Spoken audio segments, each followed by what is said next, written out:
my young student managed to establish stronger links between the old nations and the natives.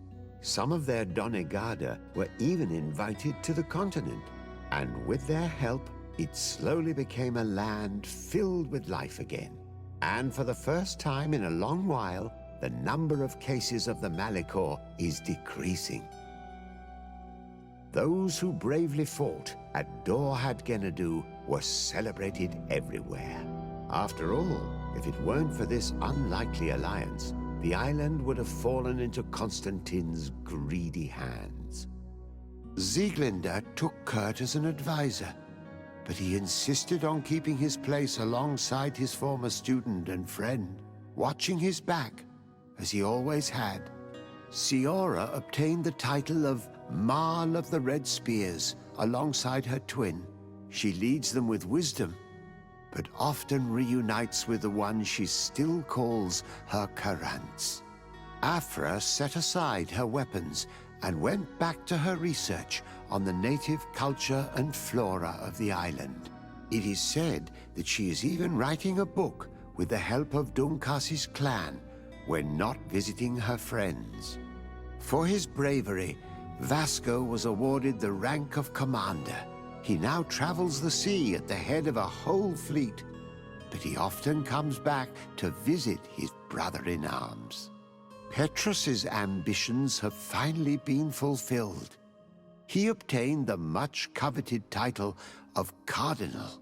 Despite the responsibilities implied by such a title, he still sometimes visits the one he calls his child. Despite the help Ulan received, which allowed him to restore the importance of the seaside Nemeus, he still had to renounce the role of Marl as he faced the contempt of the other clans.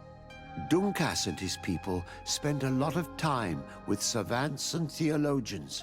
Patiently, they shared their knowledge of the earth and learnt new techniques from one another, and in so doing, they restored balance between the New World and the Old.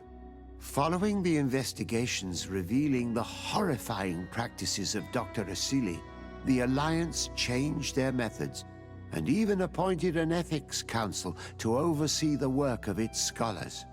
The public revelations of St. Matthias's life led to a deep change in Ptolemy.